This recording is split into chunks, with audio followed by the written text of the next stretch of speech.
Everybody for joining our kind of our first Saturday event. We'll be opening this up. Traditionally we had Odyssey, the witty men's group, in this slot. We're now opening it to everybody. We're going to have other programs starting soon for the men's group, so stay tuned for that. First one actually will be Wednesday evening at 6 p.m. Pacific. Excited to have Camille Bank here with us.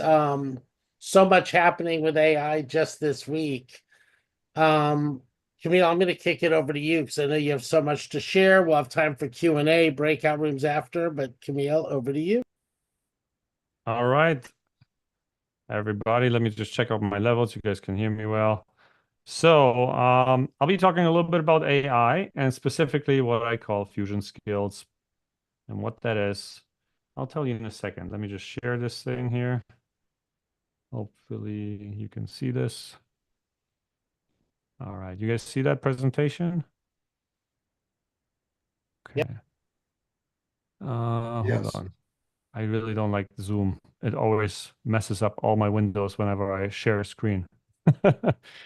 Anyway, so let's get going. I'll just be rambling for a little bit, and at the end of it, we'll have a Q&A session. So if you have some questions, just jot them down and let's talk about it. Okay. So for those of you who don't know, my name is Camille Bank, and I actually didn't start in a computer science lab or any tech giant or anything. I started as a startup founder, someone who had to figure out how to make technology work for real business problems. And today I wear a couple of hats. I primarily work as a fractional chief AI officer for various companies.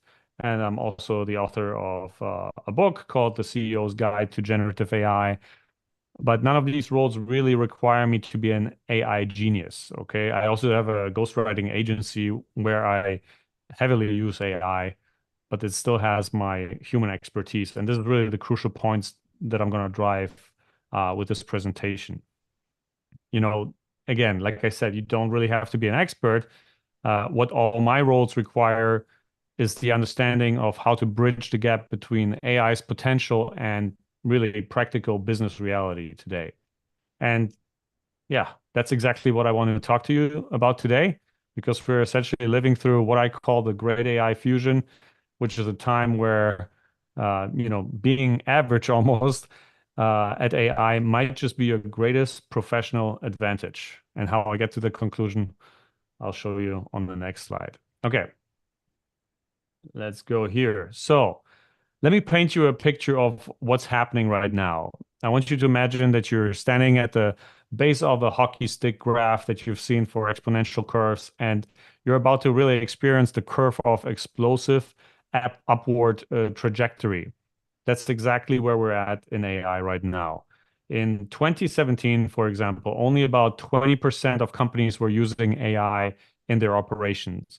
Now, keep in mind, when I mention all those numbers, it really depends on what we're meaning when we're saying AI. There's very in almost like subconscious levels of AI that we've been all using for a very long time, but we don't know about it.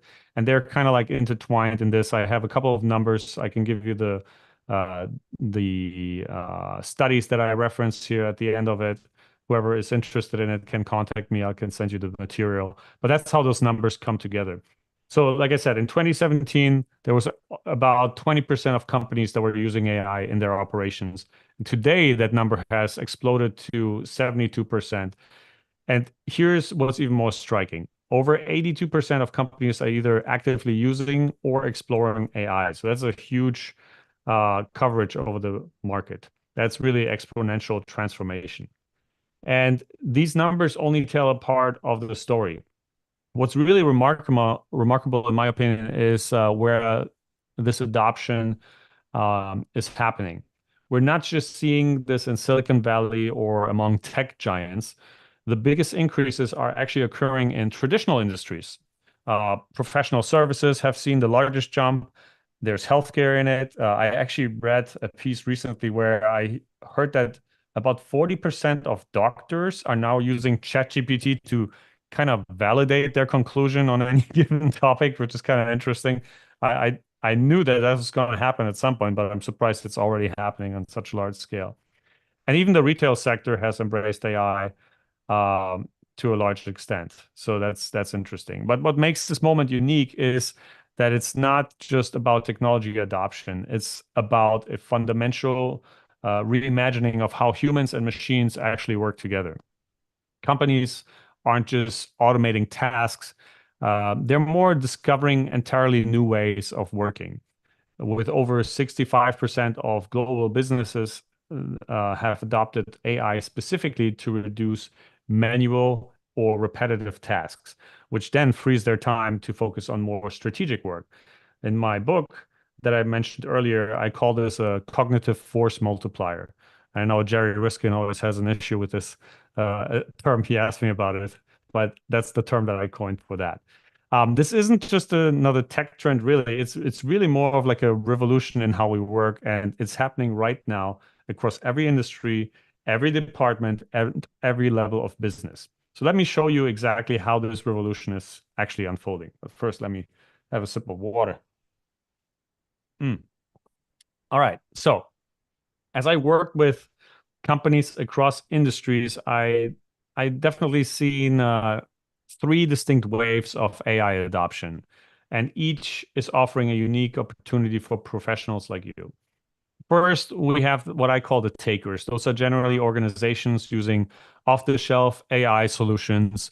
Uh, for example, Alaska Airlines, they're not building a complex AI system from scratch. Instead, they're taking existing technology and applying it really in a smart way to create natural language search capabilities for their travelers. It's not really about reinventing the wheel in this case. It's about knowing which wheel fits your vehicle. Then there are the shapers. Those are companies like Morgan Stanley who recently developed their second generative AI application. It's called AI at Morgan Stanley Debrief. And they didn't build their own AI from the ground up, but instead they collaborated with OpenAI to customize existing technology. Then the result was essentially a tool that perfectly matches their company's voice in summarizing video meetings and drafting follow-up emails. They're taking what exists and molding it to their specific needs. And then finally, as you can see here on the slide, we have the makers. And those are exemplified by companies like even Mercedes-Benz. I don't know if you knew that, but they're building comprehensive systems from scratch where they're infusing AI into everything from their e-commerce platform to their call centers and all the, not even starting about the actual car market, just on the sales side and marketing side. So they're really doing it from the ground up. They're using advanced tools like Vertex AI and even Gemini, I heard, to create personalized marketing campaigns. But here's the interesting part. According to McKinsey, research means that according to the research, it says that being a maker doesn't automatically translate to better results. The key insight here is really that success isn't about which wave you're in. It's about how strategically you implement AI in your specific context, okay? You don't need to be in the third wave to create massive value for your organization. You just need to choose the right approach for your situation. So let me show you why this matters for your career. Well, maybe not your career, but somebody's career. Because I don't know. I actually should have asked who's in here, but I kind of know a lot of you guys, so we're all friends here. Okay, so the fusion skill advantage here. Now, here's what I think is really fascinating, and where the opportunity for professional lies. According to IBM's latest research, the main barriers that companies face with AI aren't what most people expect. Only about a third struggle with technical skills, a quarter with data complexity, and then roughly 23%, another quarter with ethical concerns. And do you notice something there? These aren't really technology problems, they're human problems. And McKinsey has shown in their latest study that something there's something even more striking here. The companies seeing the highest returns from AI aren't necessarily the most technically advanced either. They're the ones that are using AI more strategically across their business functions. These high performers are using AI in an average of 3 functions, while others stick to maybe 1 or 2. And when I say functions, I mean what type of tasks are you automating, or where are you using it? Uh, a chatbot for your customer service could be one function. A certain workflow for your marketing department could be another function. But on average, the highest performers use 3 functions in AI to automate business processes or just make it more efficient. And here's the key. They're actually succeeding because they understand their business deeply, not because they have the most advanced AI capabilities. So think about it. The software industry is leading AI adoption with 86% incorporation rate. Healthcare isn't far behind with about 60% is what I read. There's like different numbers. And in both cases, the biggest success comes from people who understand their industry first and AI second. And when I say software industry, I don't mean hardcore AI companies, but they obviously can. Everything that's being done on a computer today can benefit from AI the most. So that's why they're the highest one. But they're really creating what I call fusion skills. And that's basically the unique combination of domain expertise and AI capabilities. And this is what this presentation was meant to really hone in on. Because this creates a perfect opportunity for you. In every organization right now, there's a massive gap between technical possibility and practical applications. They don't need more AI experts. And I'm saying that as somebody who, I guess some people would call an AI expert, which I don't call myself. They really need people who can bridge this gap, people who understand their business, their department, their specific challenges specifically, and changes over time, and can see how AI can then solve those problems within their organization. That's also why I think that the real adaptation will come from within the companies and not from the outside. So let me show you exactly how to become that person, right? First of all, it's all about focus, okay? What I believe is the most powerful strategy for anyone feeling overwhelmed by AI right now, it's just this message. Pick one thing, just one. And here's why it matters. First of all, let's talk about it from a company-wide perspective.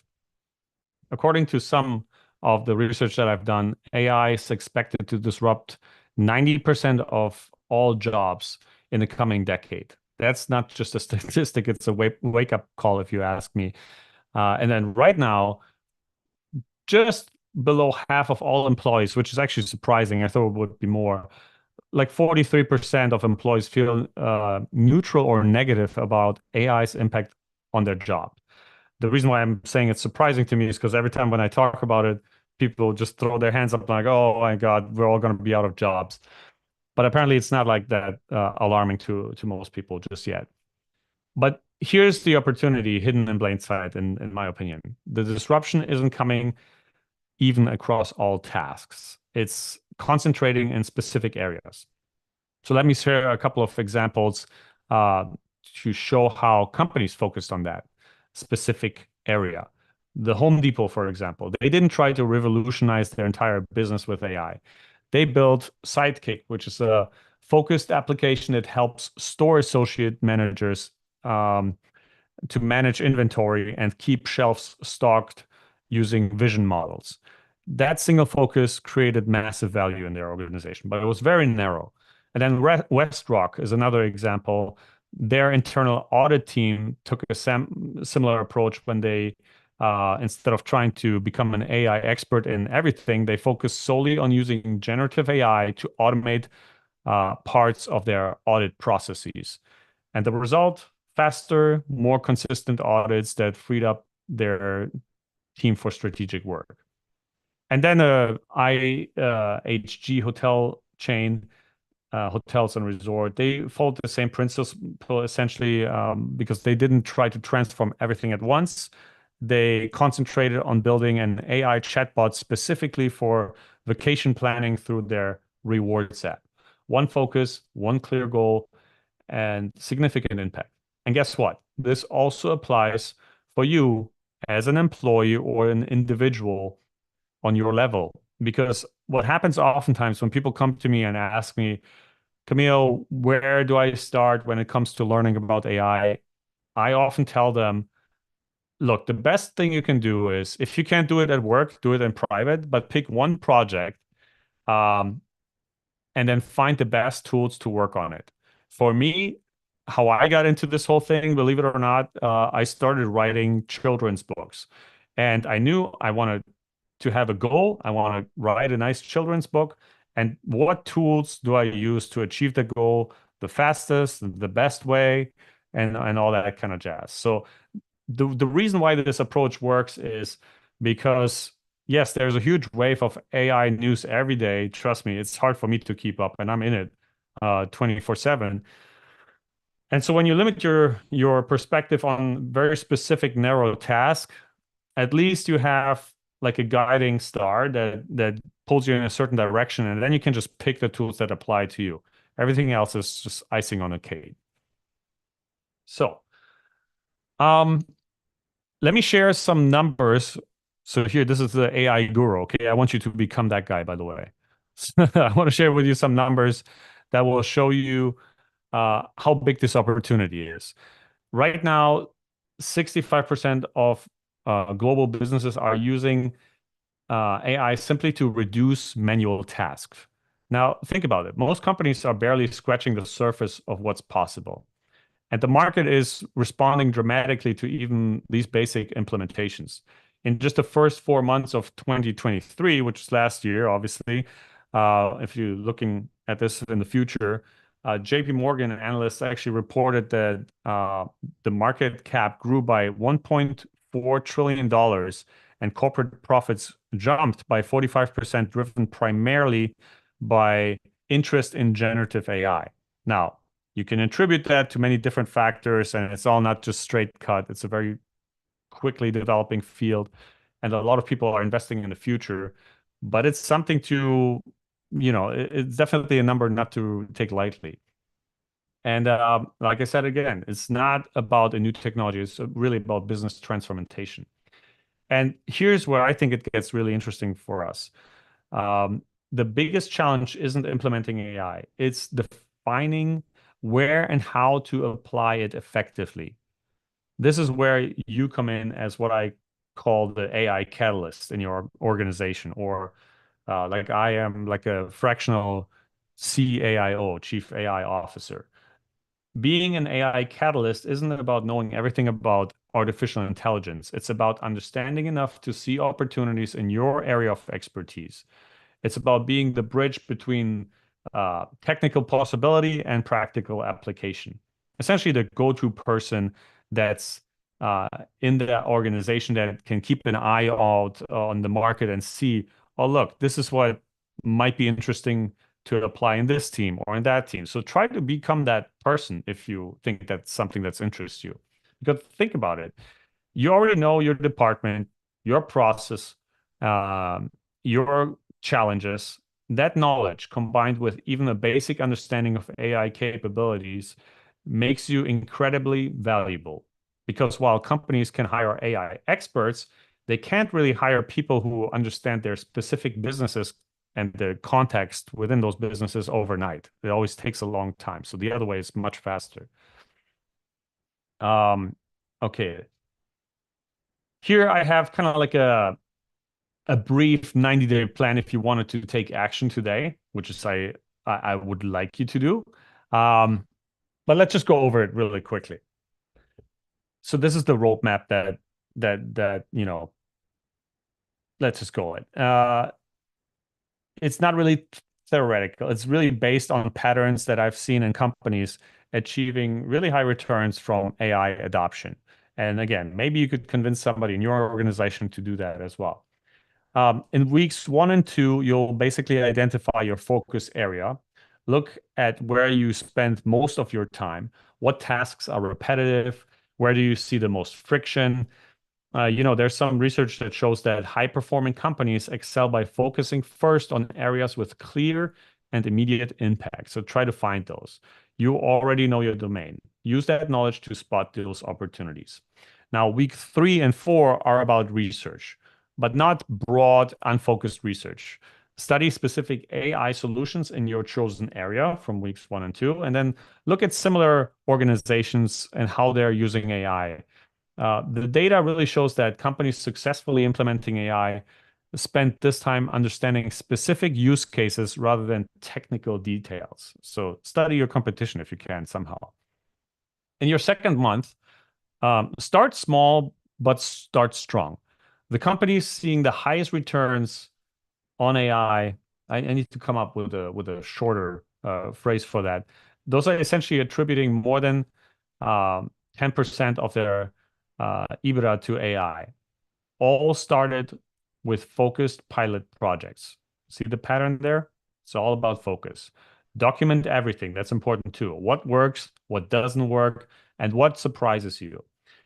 Your third month is about sharing and expanding influence. There's research that shows that high performers are twice as likely to embed their learnings early in development processes, and then share your knowledge, offer to help others, and build that internal network of people who are willing to try those new workflows or tools and just get an interest in that. And then let me show you where that journey leads. Hopefully, unless we face some catastrophe. The numbers really tell that there's an extraordinary story ahead. The global AI market is projected to reach 1.85 trillion by 2030, growing at a roughly 40% rate annually. But here's what's truly fascinating.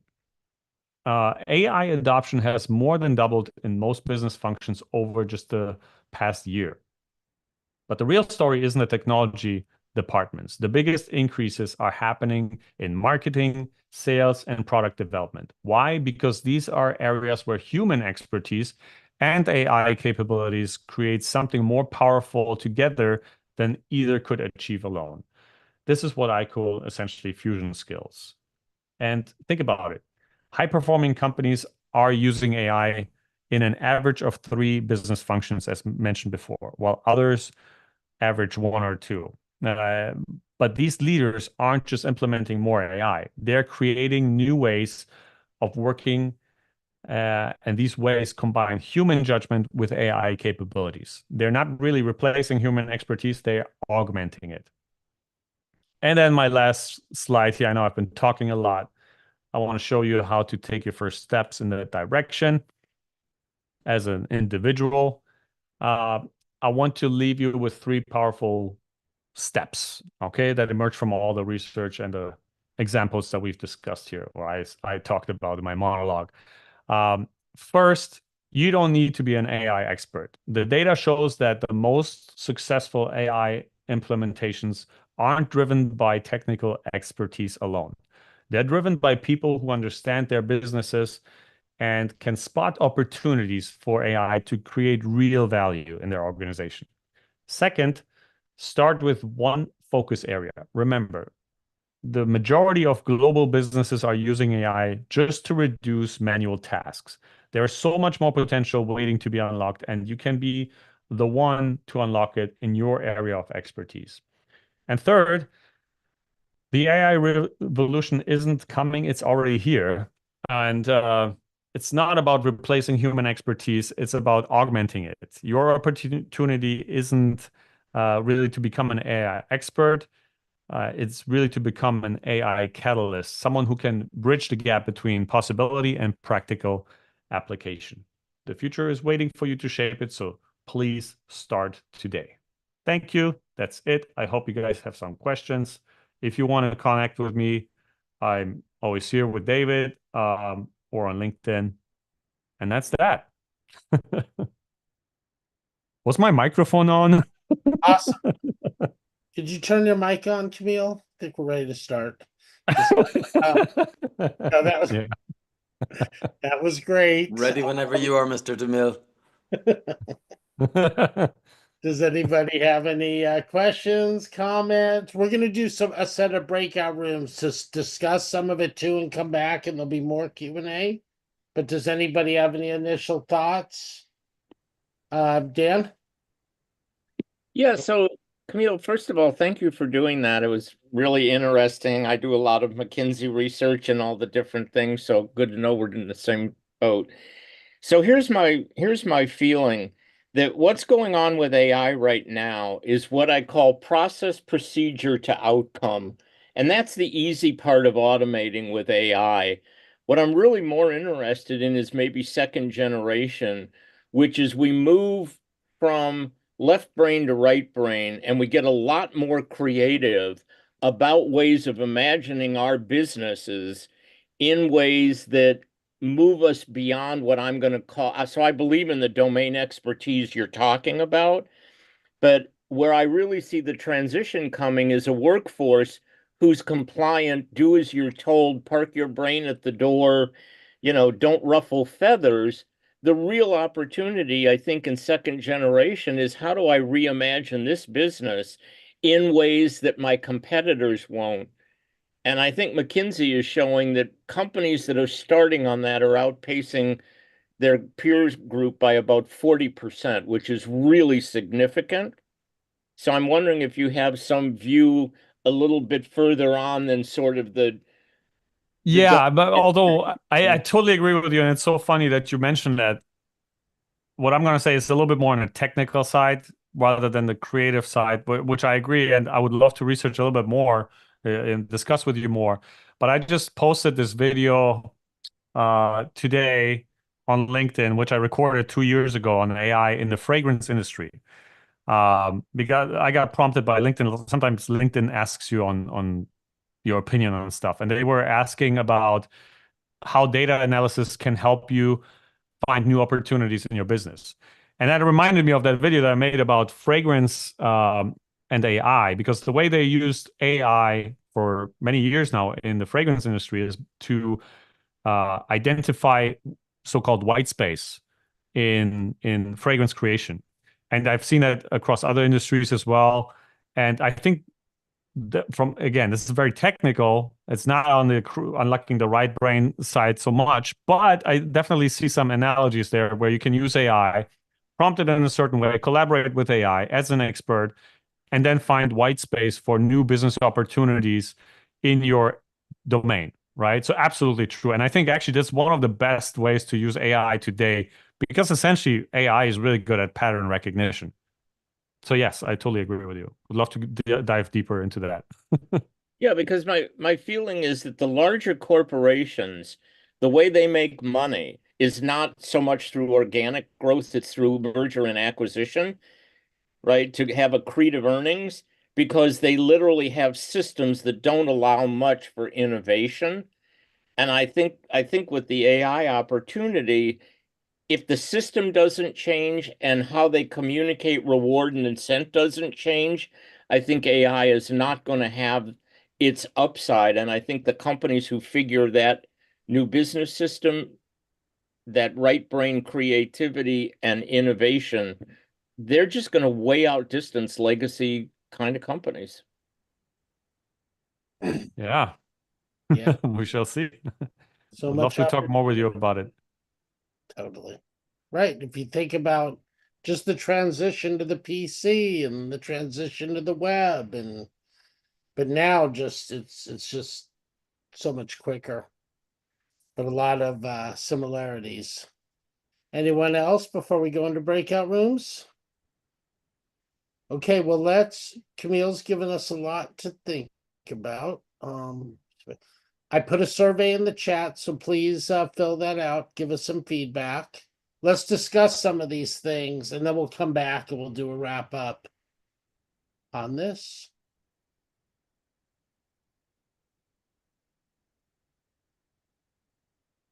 And we'll have more time for Q&A.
welcome back, everybody.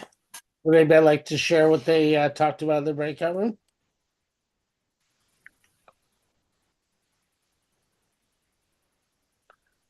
Okay, don't all yell at once. Yeah, I've just have one thing. It was fantastic, Camille, and everybody was impressed with what you were saying. But something that was raised in the breakout room was that some people are planning to use this, for example, for writing books. And I just wanted to let people know here that depending on if you want to publish your books using Amazon, Amazon requires you to fill in a declaration to say that none of it was created by AI. So it's just something to bear in mind in case you go too far down that route and end up reducing your options. I have a question on that specifically. What constitutes written by AI? Like, can you use it for editing? And is that still okay? Does anyone know the answer to that question? These are some of the things. If you use spell check, is that AI? Yeah, spell check is using AI already, yes. Yeah, exactly. So, yeah. There's such a wide range that I think a lot of these things now are. The definition is going to evolve, I'm sure. Right, exactly. Wayne. I think what you're going to see is Amazon will very quickly abandon that policy for the reasons that you guys mentioned, because there's a big difference between having AI generate a book for you and using AI in the creation of a written work.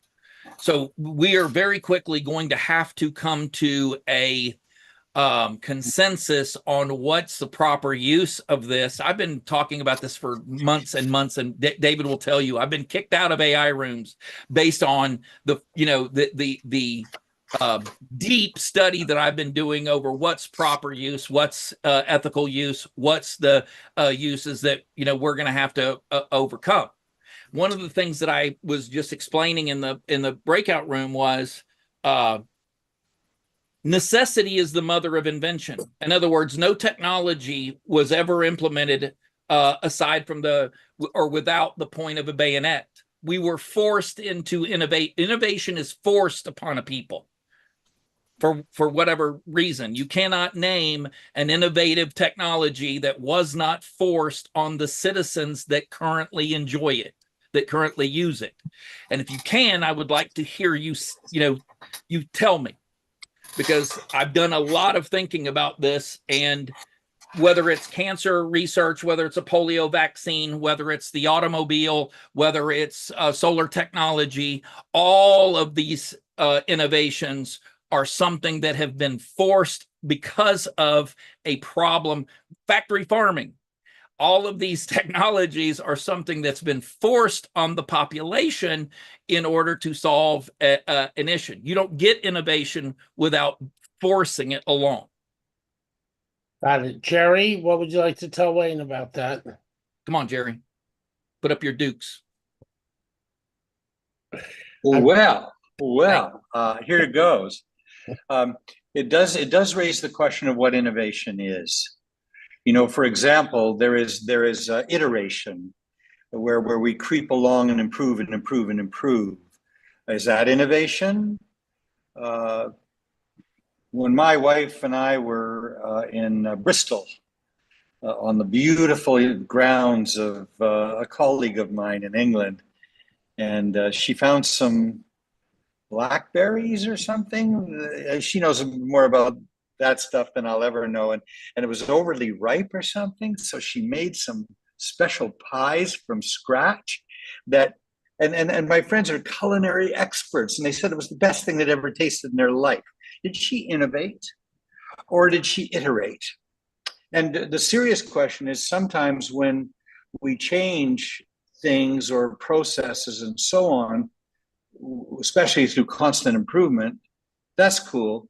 It's when we break the pattern and come up with something that just doesn't even resemble what we used to do before. So maybe back to Wayne. Wayne, what would be an illustration of what you consider to be one of the true innovations? Well, the automobile or ballistic missile. Let's go to ballistic missile, or let's say factory farming. Okay, so these innovations came about because, look, factory farming, we need to get a large amount of protein to our population because they're starving. And so we've created these massive factory farms. We can create a large amount of food and feed a huge number of people. In the automobile, okay? They were making custom automobiles prior to Henry Ford. Henry Ford is the one that created mass production of the automobile. And then once those people had an automobile, once you had the haves an automobile and have not an automobile, it became very apparent very quickly that those that did not have it needed an automobile in order to keep up. And that you find yourself where you are now. Give you another example, the polio vaccine. Polio was wiping out populations of this planet.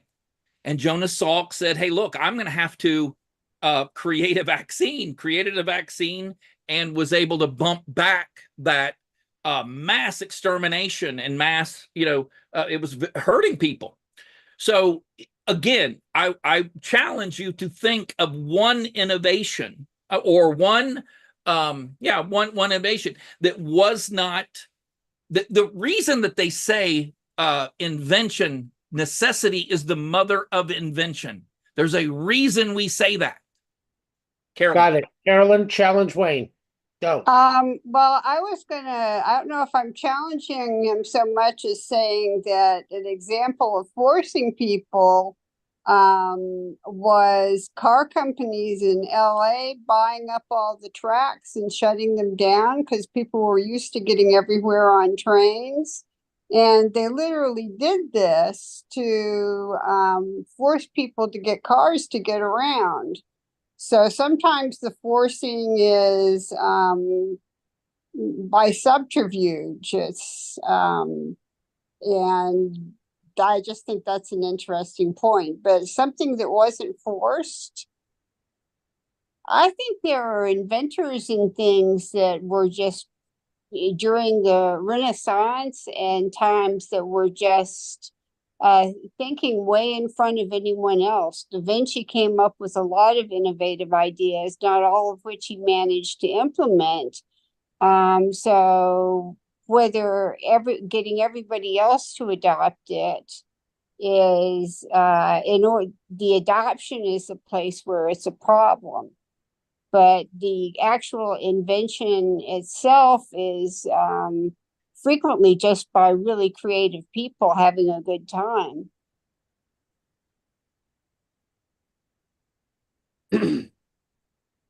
Thank you. Jerry, please. Thank you. There's a guy in Oregon who